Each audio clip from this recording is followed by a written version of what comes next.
episode, we talked to Dr. Anshima Singh, MBBS, MS, Ophthalmology. She has worked as a junior consultant at IQ Gurgaon and as an associate consultant at Center for Sight, New Delhi, and Fortis Escorts, Okhla, Delhi. She is currently a consultant eye surgeon at Dev Eye Center, Ghaziabad, and currently has her own practice in Ghaziabad and Delhi. So, ma'am, since July as a month is witnessed as an eye care month, and we talk about its awareness and the importance of eye, today we will try to explore more on that with the help of you. So, ma'am, first of all, I want to ask, how are you doing and how are your eyes? My eyes are supposed to be okay. My eyes are not okay. What will I do? So I try to take good care of my eyes. Yeah. I have glasses. Presently, I'm wearing contact lenses. Otherwise, I have a fairly good power -4. But other than that, my eyes are fine. Great, ma'am. So recently, including me, a lot of people have been complaining of headaches and eyes paining and eyes turning red. And a lot of the mothers especially suspect that it's because of the screen and it's because of the TV and the laptops. So can you sort of give us an insight into how strain works and affects our eye muscles? So all those mothers who suspect it is because of the increased screen time are actually right. See, computer vision syndrome, or what we now call it as digital eye strain, it is an entity. I mean, it's a spectrum of diseases in itself, which we are taught at college level. When we do our post-graduation, we're taught it as a chapter only. Till, say 10 years back or so, it was just a chapter in a book, not very common in your day-to-day practice. 10 years down the line, now it's like every third patient or fourth patient I'll see would be of the same disease spectrum. The symptoms may vary. Like you said, somebody coming with a headache, somebody coming with a red eye. Sometimes somebody walking in with a red eye might not have any infection. It is just overuse of screens. So it is actually an entity. What happens basically, increased screen usage does two things to you.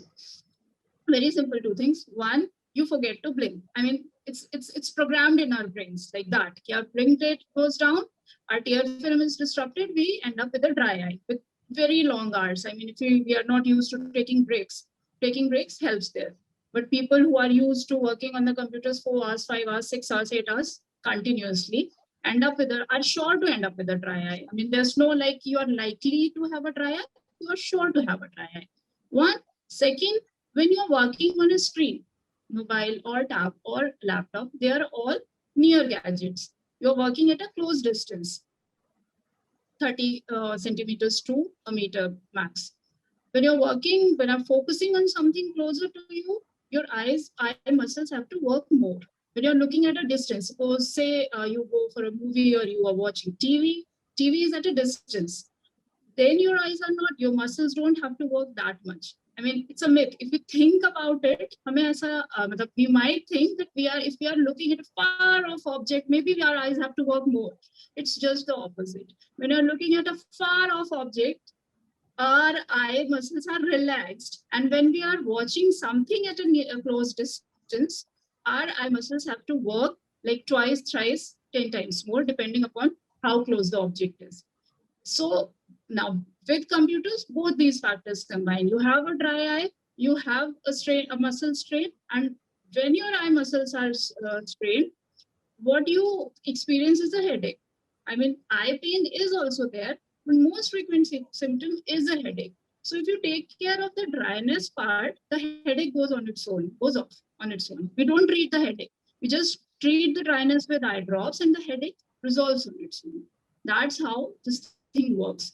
So basically two things. If you remember to blink, if you remember to take breaks, you might not have so much of issues. Definitely. And ma'am, I completely agree with you, but I think it's also because especially during this pandemic, our time has increased and a lot of children are going and sitting in like a span of 5 hours in their classes. So is there any exercise that they can do in the middle of the classes where they can like take a break? Is blinking the only proper exercise, or can we relax our muscles in any way? Yeah. all the eye relaxation exercises. I mean, if you simply look up on the internet, you'll find many.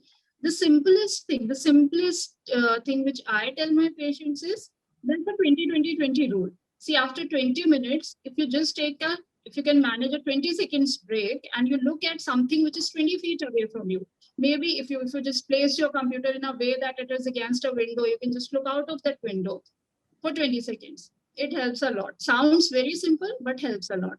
Again, every now and then, I mean, every few minutes, if you just simply remember to blink, I mean, blink like, see, in an office space, people might think you have gone nuts or something, but when you're working from home, you can easily do it. Just blink 5-6 times, jaldi jaldi.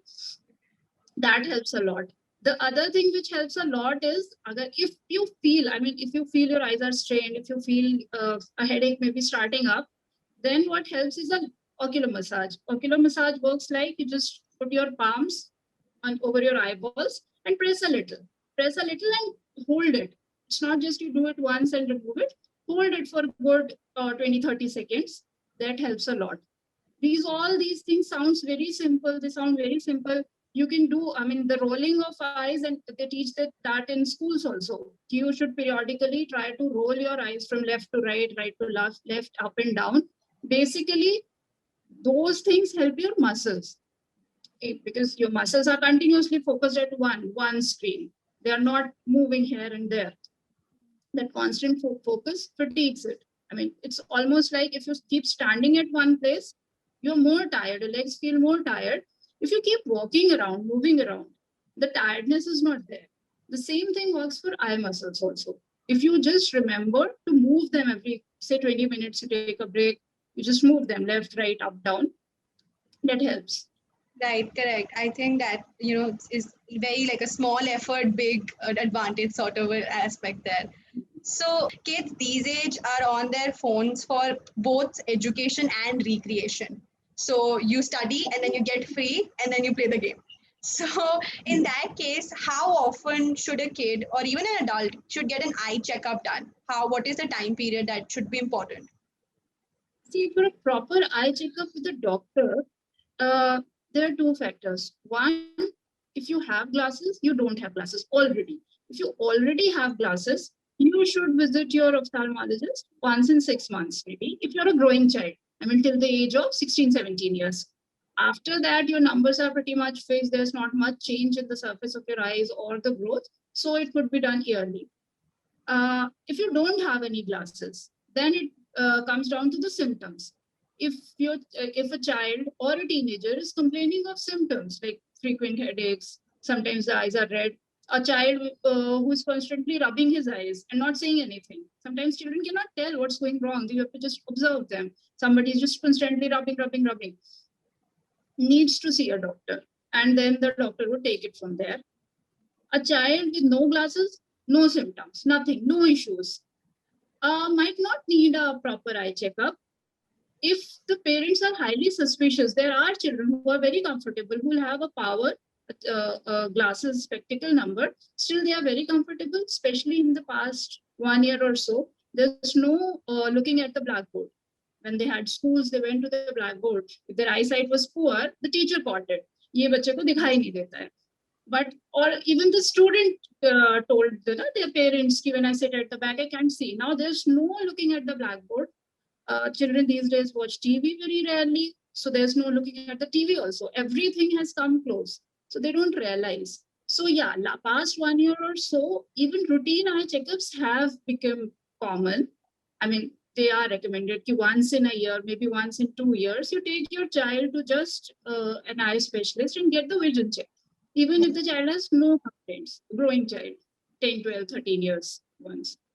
Correct. And ma'am, I think during the pandemic, it's also a ritual of ghar ke nuske that, a lot of parents are trying to keep the hair intact, to keep the eyes intact. So what nutritional foods do you recommend to take care of our eyes and to, like, carrot is one. Carrot is the most bookish one.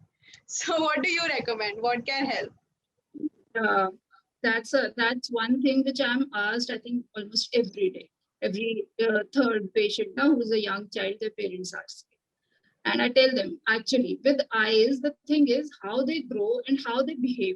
is not in our hands, actually. I mean, cutting down the screen time is in our hands. Other than that, the only thing which is in our hands is the nutrition. Nutrition for eyes, two things. Every child is taught in school, actually. वो कोई ध्यान देता नहीं है तब.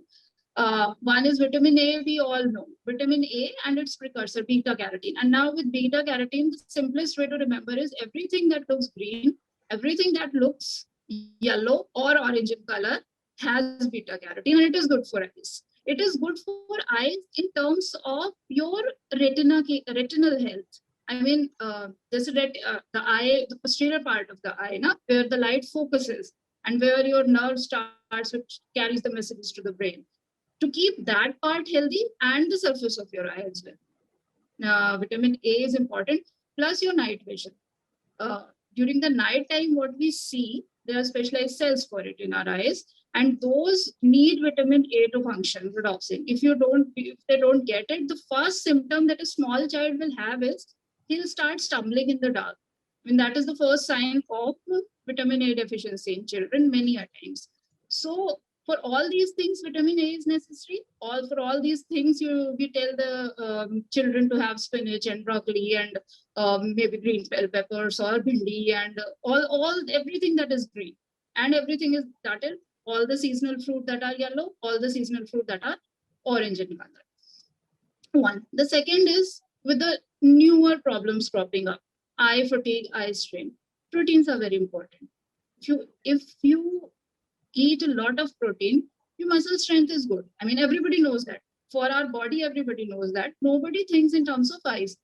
Eventually, eyes to focus on things need a good muscle strength. If your muscle strength is good, you will tolerate a lot of digital trauma without getting a headache.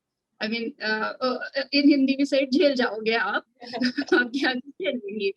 So that is, so their protein is very important. We never think of protein in terms of eyes, but it is very important. If you are eating a lot of, milk and milk products and eggs and paneer and all this stuff, it is good for eyes.